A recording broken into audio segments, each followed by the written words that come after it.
नमस्कार दोस्तों, जैसा कि मैं खुद एक असिस्टेंट लोको पायलट अर्थात एएलपी के पद पर कार्यरत हूँ।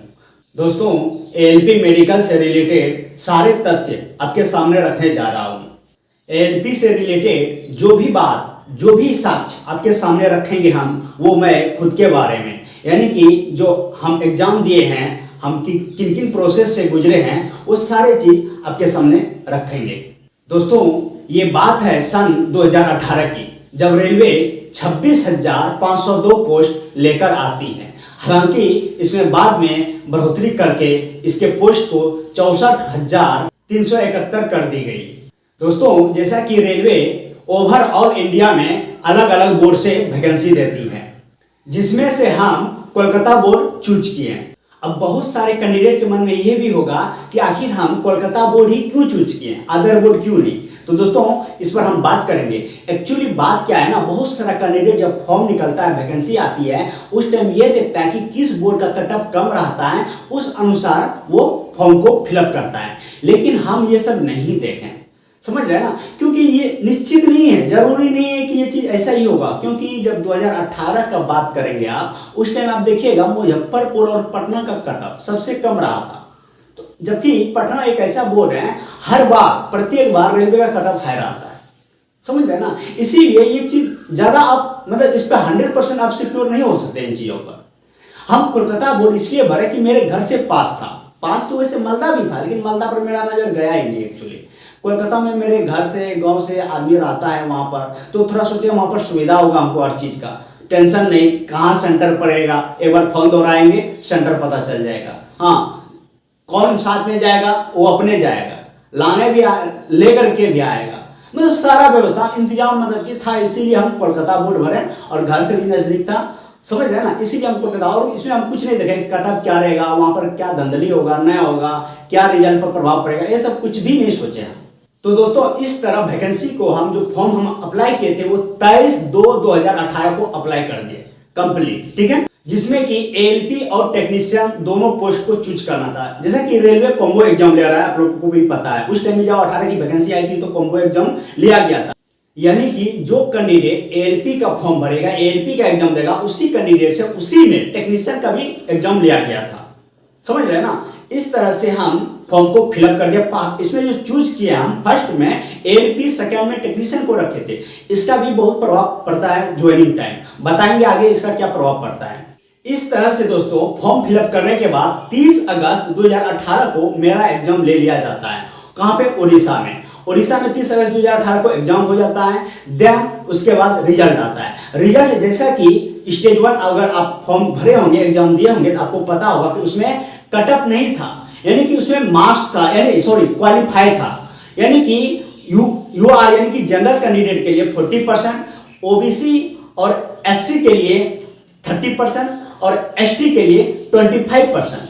जो इस परसेंटेज को पार करेगा, यानी कि इतना परसेंट जो नंबर लाएगा, वो सेकंड स्टेज में बैठने के लिए एलिजिबल है, समझ रहे हैं ना। इस तरह से अगर मार्क्स मेरा देखा जाए तो टोटल क्वेश्चन ऑफ नंबर जो था, यानी टोटल क्वेश्चन जो था उसमें 75 था, जिसमें से रॉ मार्क्स जो रहा मेरा वो 31.33। यही रॉ मार्क्स आउट ऑफ 100 में रहा, यानी वो तो 31.33 जो रहा वो 75 में रहा, लेकिन आउट ऑफ 100 में जो रहा वो 42.92, नॉर्मलाइज करके 50.28 नंबर टोटल मिला हमको। यानी कि नॉर्मलाइज में देख रहे हैं जैसा कि अप्रॉक्स 8 नंबर मिला है। तो दोस्तों, इस तरह से हम 50 नंबर काफी हैं, लेकिन हमको इतना नंबर का तो जरूरत था नहीं। जैसा कि बोला ओबीसी कैंडिडेट, हम ओबीसी कैंडिडेट में आते हैं। ओबीसी कैंडिडेट के लिए 30% चाहिए था, यानी कि 22.5 नंबर अप्रॉक्स चाहिए था, लेकिन आया कि हमको 50 नंबर है, ठीक ना। इस तरह से हम स्टेज 1 क्वालिफाई कर दिए।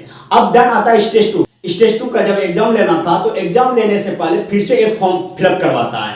जो कैंडिडेट स्टेज 1 पास कर गया था, उससे फिर से स्टेज 2 के लिए फॉर्म को फिलअप करवाता है, जिसमें कि आपको जो आरआरबी चूज किया है, जैसा कि स्टेज फर्स्ट के टाइम जब आप फ्रेश फॉर्म भरते हैं, उस टाइम आपको सिर्फ बोर्ड चूज करना होता है। लेकिन जब आप स्टेज 1 क्लियर कर जाते हैं, स्टेज 2 में आते हैं, तो उस टाइम फिर से आपको फॉर्म फिलअप करवाता है। यानी कि उस बोर्ड में जो जोन है, प्रत्येक बोर्ड में अलग अलग जोन होता है। जैसे कि कोलकाता बोर्ड भरे थे हम, उसमें 2 जोन देखा गया, एक ईस्टर्न, दूसरा साउथ ईस्टर्न, एसईआर, पहला ईआर, दूसरा एसईआर। तो दोस्तों, फर्स्ट चॉइस जो हम रखे उसमें से SCR रखें और सेकंड चॉइस जो रखें ER रखें। ये चीज आपसे करवाया जाता है, यानी कि पोस्ट प्रेफरेंस रखिए। आप पहला किसको चूज करते हैं, किस जोन को, आप किस जोन में जाना चाहते हैं। अगर उस जोन का कट ऑफ आप पार करेंगे तो आपको उसी जोन में भेजा जाएगा, लेकिन अगर उस जोन का कट ऑफ आप पार नहीं करेंगे तो सेकंड जोन जो आप चूज करके रखे हैं उसमें आपको भेजा जाएगा। इस तरह से आपसे जॉब चूज करवा लेता है। देन उसके बाद CBT2 का एग्जाम लिया जाता है।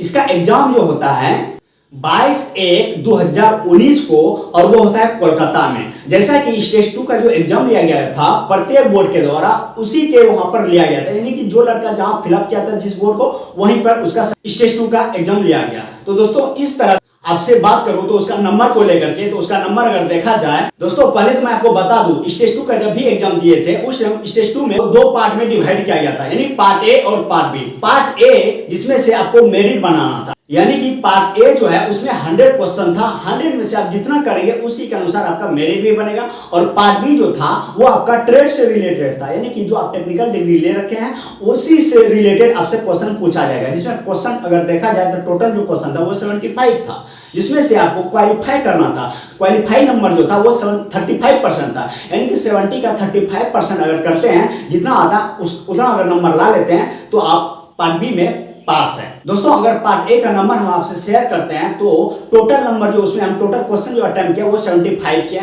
जिसमें सही जो हुआ वो 60 हुआ, रॉन्ग जो हुआ वो 12 हुआ, जिसमें कि निगेटिव मार्क्स होने के कारण 1/3 नंबर कट गया, यानी कि 4 नंबर कट गया। टोटल नंबर जो मिला हमको 56 मिला।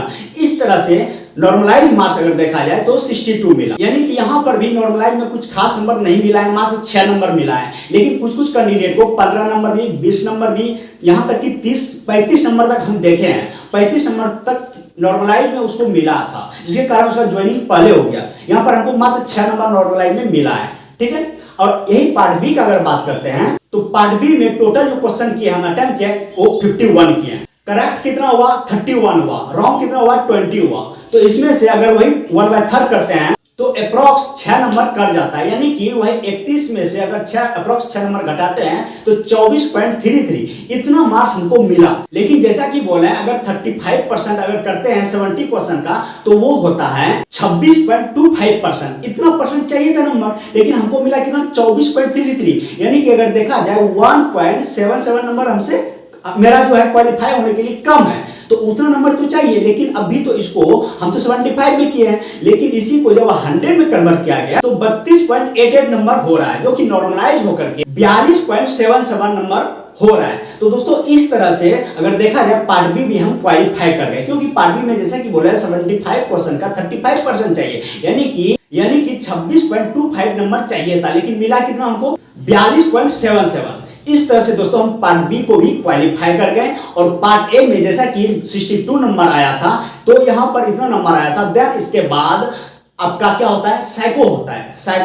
साइको के लिए फिर से कॉल लेटर आता है, और वो जो एग्जाम होता है वो 10/5/2019 को, ये भी कोलकाता में ही होता है और शिफ्ट 3 में होता है। तो दोस्तों इस तरह से साइको एग्जाम भी हम दे देते हैं। देन साइको का अगर नंबर देखा जाए तो दोस्तों साइको में जैसा कि अलग अलग एग्जाम लिया जाता है, यानी कि अलग अलग बैटरी लिया जाता है, अलग अलग स्किल टेस्ट आपसे लिया जाता है। तो उसमें जितना टोटल जो टेस्ट लिया गया था वो टोटल नंबर ऑफ टेस्ट जो था वो 5 था, यानी कि test 1, test 2, test 3, test 4, test 5। तो टेस्ट 1 का जो नंबर था मेरा 46.66, वही टेस्ट 2 का जो नंबर था 56.02, टेस्ट 3 का नंबर 61.33, टेस्ट 4 का नंबर 60.08, टेस्ट 5 का नंबर 59.63। तो दोस्तों इस तरह से हम साइको भी कंप्लीट कर गए, जिसमें से अगर साइको का अगर बात करें हम तो यहां पर दोस्तों एक बात उभर कर आती है जो आप लोगों को पता होना चाहिए। साइको एक ऐसा एग्जाम है, जैसा कि बोला इसमें देख रहे हैं कि 5 अलग अलग टेस्ट लिया गया,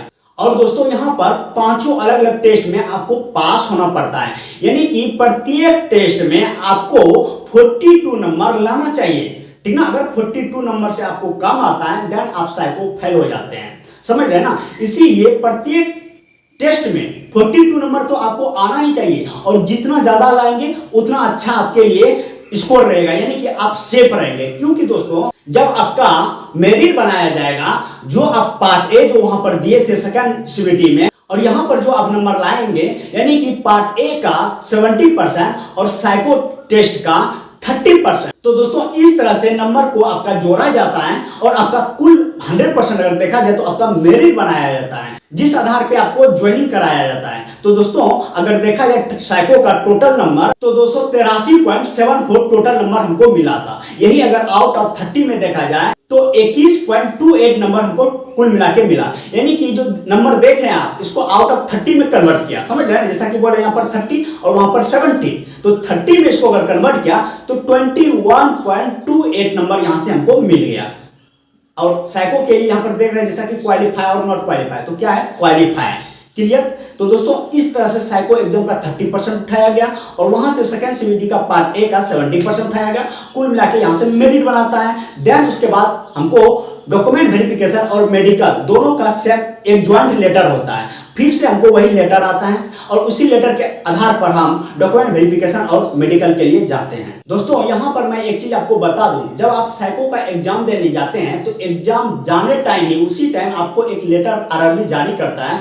उसमें कहता है कि किसी भी जो मान्यता डॉक्टर तो उस टाइम अपने आंख का जांच करा करके बोलता है आने के लिए, यानी कि किसी भी डॉक्टर से आप आंख का जांच करा करके ही आइएगा, जिसमें आपका 6/6 होना ही चाहिए, यानी कि नॉर्मल होना चाहिए, कुछ गड़बड़ी आंख में नहीं होना चाहिए। तो इस तरह से वहां जो आप जांच करवाएंगे तो डॉक्टर अपना नाम और अपना रजिस्ट्रेशन नंबर देता है, तो वो चीज आप ले करके आएंगे, यानी कि वो डॉक्टर अपना उसका जो चिट्ठा होता है काटने का, उसमें वो सारा चीज फुलफिल कर देगा। आपका आंख नॉर्मल है, 6/6 है, कलर विजन नहीं है, सारा टेस्ट करेगा, करके उसके बाद रिपोर्ट बना करके देगा। और वो जब आप टेस्ट देने जाएंगे, यानी कि आप साइको टेस्ट लगाने वहां पर जाएंगे एग्जाम पर, तो वहां पर दोस्तों उस टाइम आपसे वो जमा ले लिया जाता है, जमा दे देंगे आप उसी आधार पर। क्योंकि देखिए अगर आप साइको के लिए जाते हैं, अगर आपका आंख में कुछ गड़बड़ी है तो वो रिपोर्ट आप देंगे वहां पर। जैसे वो रिपोर्ट देखेगा इसका आंख में गड़बड़ी है तो आपको साइको पर बैठने ही नहीं देगा, यानी कि आप रेलवे का टाइम बर्बाद नहीं कर सकते हैं, आपको पहले ही आउट कर दिया जाएगा।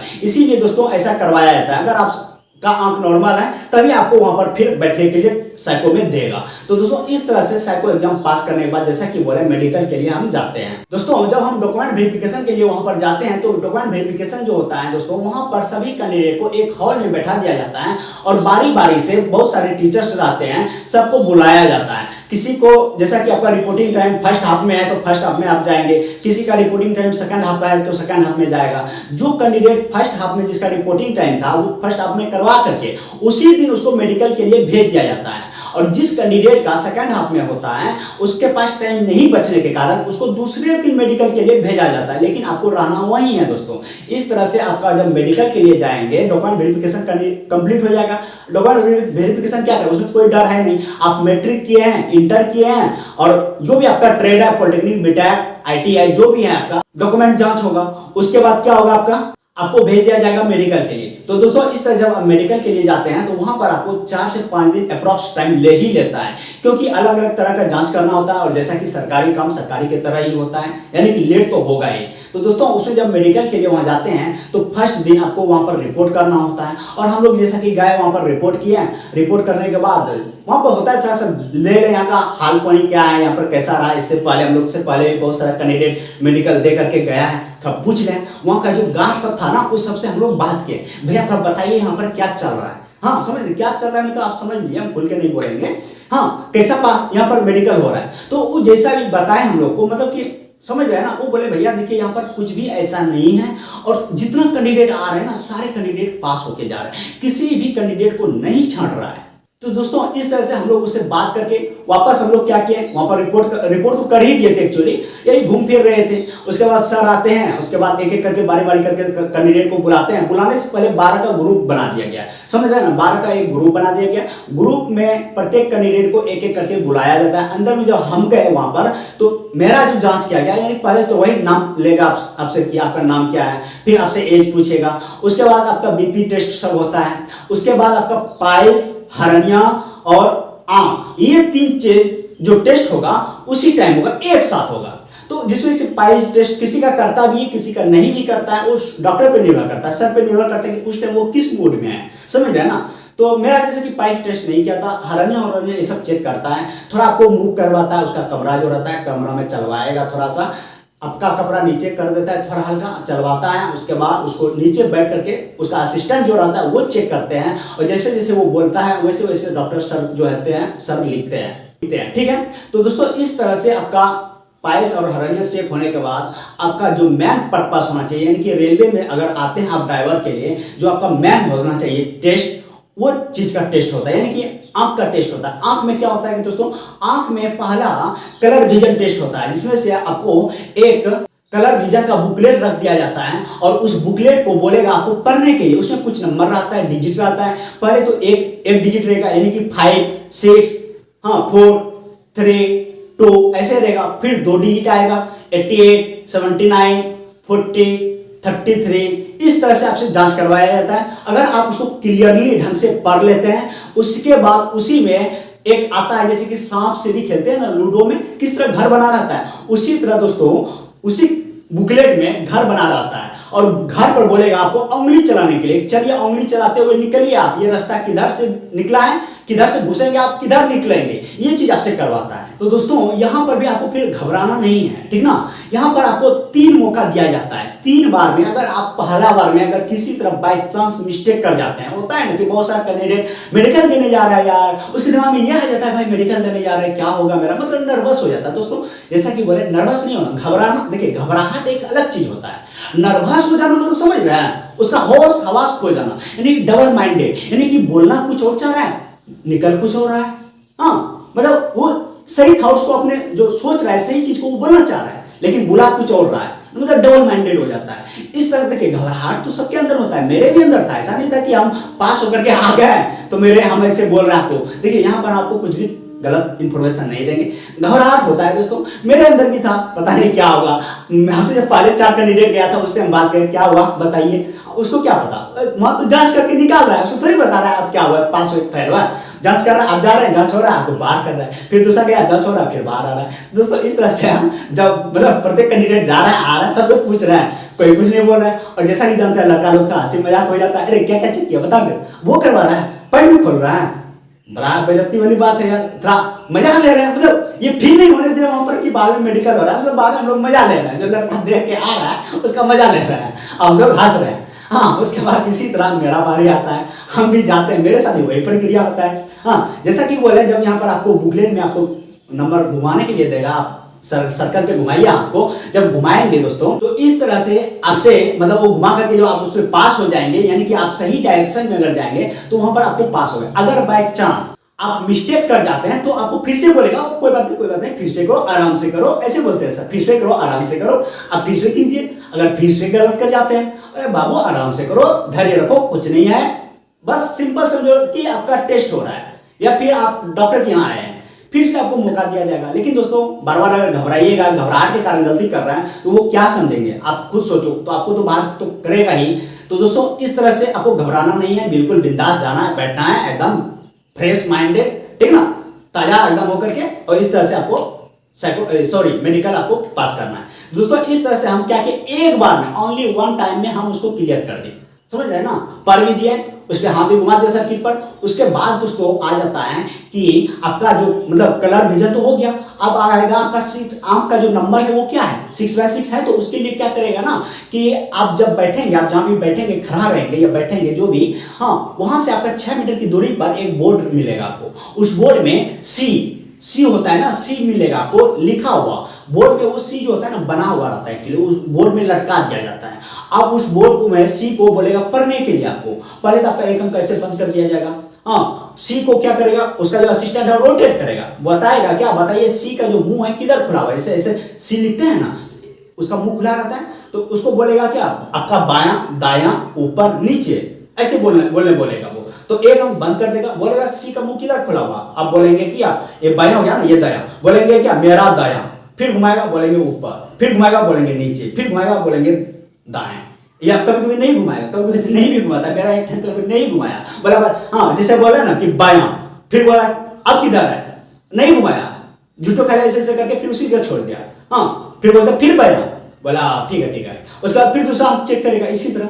ये करने के बाद उसके बाद आपको क्या करेगा ना, चश्मा पहना दिया जाएगा। चश्मा पहना करके टेस्ट किया जाएगा, वो कर लेंगे। उसके बाद एक बहुत भी मोटा चश्मा, मतलब ऐसा चश्मा जो इधर आपको मार्केट में तो नहीं मिलेगा दोस्तों, इतना मोटा उसका लेंस रहता है। हाँ, उसको पहना दिया जाएगा और उसमें लेंस में धुंधलापन रहता है, धुआं, जिस तरह आप घर में धुआं सब जिस खाना बनाते हैं धुआं किस तरह निकलता है, वो व्हाइट व्हाइट टाइप का, उसी टाइप का वो धुआं मतलब फॉगी टेस्ट, समझ रहे ना, फॉगी टेस्ट, फॉग किस तरह रहता है, कुआसा वैसा ही रहता है, वो पहना दिया जाएगा। उसके बाद बोलेगा तो बताइए क्या दिख रहा है आपको?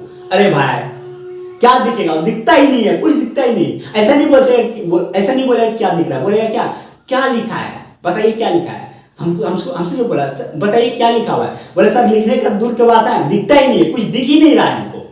अच्छा कुछ नहीं दिख रहा है, नहीं कुछ नहीं, अच्छा ठीक है, मतलब पीठ को थोड़ा ठोक दिया, जब पीठ को ठोका ना थोड़ा सा हमको महसूस हुआ, ओ इसका मतलब जो है टेस्ट बढ़िया जा रहा है, तो उस टाइम थोड़ा सा हमको अच्छा महसूस हुआ, समझ रहे हैं ना। उसके बाद ये टेस्ट कंप्लीट करने के बाद वहां से आपको निकाल दिया जाता है दोस्तों, निकाल करके आपको सबको बाहर आए, फिर वही मेरा मजा ले रहे हैं सब, चलो कोई बात नहीं, होता है सब। उसके बाद जो है ना यहाँ से हम लोग गए, फिर ऊपर भेज दिया गया सेकंड फ्लोर पर, वहां पर यूरिन टेस्ट और ब्लड टेस्ट ये दो चीज ले लिया जाता है।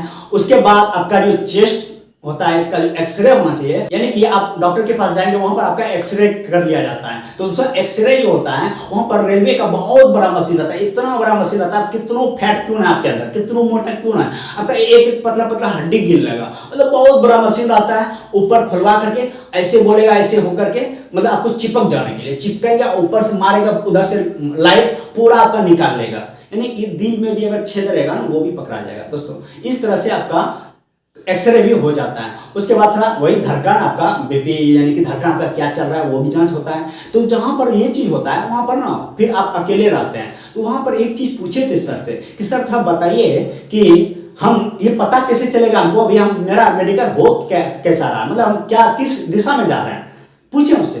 तो वहां पर हमको एक चीज बोले वो सर, बोले देखो अगर रेलवे में आप ड्राइवर के लिए आते हो ना, उसके लिए मेन चीज होना चाहिए आंख चाहिए।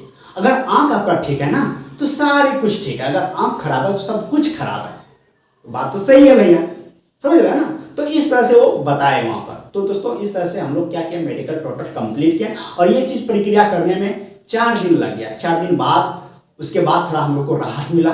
राहत मिलेगा क्या आप समझ रहे हैं ना, अभी तो वहां प्राण लटका हुआ है, अभी क्या होगा। फिर भी दौड़ धूप जो था वो चीज कम हो गया।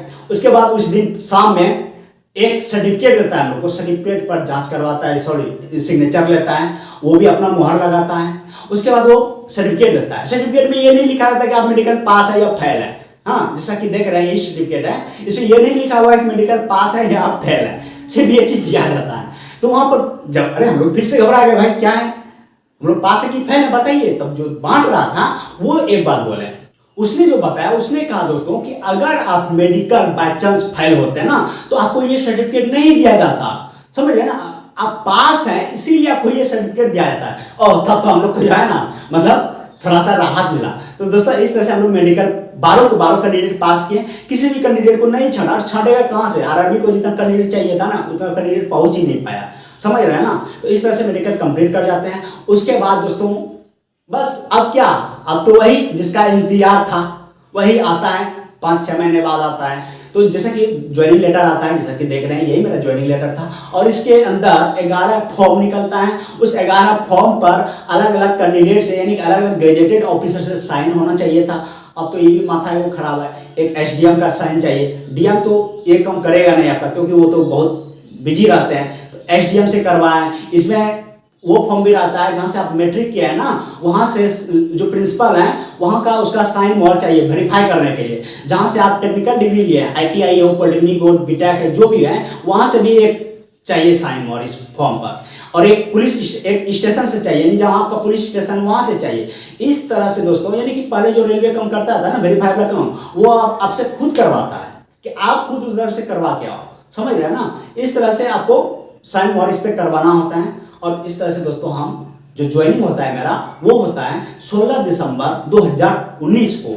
लास्ट दिसंबर के लास्ट में यानी कि हाफ टाइम बीत जाता है तब मेरा ज्वाइनिंग होता है। तो यहाँ पर भी एक देखने वाली बात है दोस्तों कि जब आपका ज्वाइनिंग होता है तो उसी टाइम आपको ट्रेनिंग के लिए नहीं भेजता है, क्योंकि ज्वाइनिंग ट्रेनिंग पर जब भेजता है तो वहां पर फिर से बैच बना के भेजता है। यानी कि आपको जो ज्वाइनिंग लेटर आप जो ज्वाइन किया ना जिस डेट में, वहां से आपको फिर ज्वाइन करवा के आपको घर वापस भेज देगा। मतलब कि और लड़का लोग ज्वाइन करेगा धीरे धीरे आपके बाद वाला या आपसे पहले भी कोई क्या होगा। इस तरह से जब देखेगा कि 15 लड़का 16 लड़का या 50 लड़का इस तरह से पूर गया, तब क्या करता है ना, आपको वहां से आपको भेज दिया जाता है ट्रेनिंग के लिए। आप ट्रेनिंग के लिए चले जाते हैं, जहां भी आपका ट्रेनिंग होगा वहां पर आप चले जाते हैं। इस तरह से दोस्तों ट्रेनिंग पीरियड भी आप पार करते हैं। ट्रेनिंग कंप्लीट करने के बाद आप आते हैं लाइन में, और लाइन में इस तरह से आपको काम करना होता है। जैसा कि देख रहे हैं इस तरह से अभी हम काम कर रहे हैं। यानी कि दोस्तों टोटल प्रक्रिया करने के बाद, इतना मंथन करने के बाद देन आपको ये पोजीशन मिलता है। तो समझ रहे हैं कि क्या परेशानी है। दोस्तों यहाँ पर मैं आपको एक चीज बता दूं कि जैसा कि हम जो अपना कटअप दिखाएं आपको, अब उसमें बहुत सारे कैंडिडेट का मन में होगा तो क्या 56 नंबर लाया 60 नंबर लाया। लेकिन दोस्तों अगर कटअप का बात करूं मैं आरआरबी का, उस टाइम कोलकाता का कटअप का बात करूं तो दोस्तों उस टाइम यूआर यानी जनरल कैंडिडेट का जो कटअप था वो 58.2 था। एससी का जो कटअप था वो 31.97 और एसटी का जो कटअप था 25.06 और ओबीसी का जो कटअप था 38.36। तो दोस्तों आप देख रहे हैं कि कटअप का क्या स्थिति रहा। हाँ मात्र इतना ही कटअप। मेरा नंबर कितना है ओबीसी का 38.63 देख रहे हैं, लेकिन मेरा नंबर कितना था 56 था। हम नॉर्मलाइज का बात नहीं कर रहे, हम नॉर्मलाइज पर नहीं जाते हैं। नॉर्मलाइज में क्या आएगा नंबर, एक नंबर भी आ सकता है नहीं भी आ सकता है, 50 नंबर भी आ सकता है, हम उस पर नहीं जाते हैं, ठीक ना। लेकिन मेरा जो नंबर था 56 था, कटअप कितना देख रहे हैं आप 38 देख रहे हैं। तो दोस्तों ये हाल रहा था। अब देखो हम हमेशा बोलते हैं आप लोगों को कि आप पढ़ाई उस डायरेक्शन में करो कि आपका समझ रहे ना सिलेक्शन होना तय हो। यानी कि किसी मैन एक ही चीज को हमको नहीं पढ़ना है। अब कोई कैंडिडेट दिखाएगा देखो हमको मैथ इतना आता है, हमको रीजनिंग इतना अच्छा है, मेरा साइंस इतना अच्छा, वही पढ़ेगा। बंदा देखेगा बाद में उसका जो है ना अदर सब्जेक्ट गड़बड़ हो गया, रिजल्ट में फेल हो गया। हम यहाँ तक देखें बहुत सारे कैंडिडेट को हमसे भी अच्छा नंबर आया था, 80-84 नंबर भी आया था, लेकिन उस सबका देखते हैं पार्ट बी में फेल हो गया है। हाँ पार्ट बी में फेल हो गया, बंदा कहाँ गया पता भी नहीं चल रहा है। अब कुछ लड़का साइको को हल्के में लिया, साइको भी क्रॉस कर गया। इस तरह से दोस्तों समझ रहे हैं ना, आपको हल्के में नहीं लेना। हम ये समझाना चाह रहे हैं और हमेशा बोलते आ रहे हैं, शुरू दिन से बात बोलते आ रहे हैं दोस्तों, किसी भी सब्जेक्ट को आप हल्के में ना लें। आप जान रहे हैं अच्छी बात है, वो चीज मेरे पास रहे कैसे कंटिन्यू सब दिन, ये चीज पर आपको फोकस बना करके रखना है और उसमें से कुछ और नया चीजें सीखने का कोशिश करना है। तो दोस्तों इस तरह से जब आप पढ़ाई करते हैं तो आपका सिलेक्शन होना तय होता है। आपको कभी भी ये सोचना ही नहीं कि हम ये चीज जान रहे हैं, हम नहीं जान रहे हैं तभी तो आप फिर से उस चीज को देखेंगे और प्रत्येक सब्जेक्ट को फॉलो करना है। दोस्तों इस तरह से जब करते हैं तो आपका सिलेक्शन होना तय है। हम हमेशा बोल रहे हैं, शुरू दिन से अगर मेरा वीडियो देख रहे हैं तो आपको पता होगा। तो दोस्तों उम्मीद करेंगे ये सारे चीज मेडिकल से रिलेटेड आपको समझ में आया होगा। कोई भी डाउट हो कमेंट सेक्शन में जरूर लिखिएगा। वीडियो पसंद आए लाइक शेयर सब्सक्राइब करना मत भूलिए। मिलते हैं नेक्स्ट वीडियो में, तब तक के लिए जय हिंद।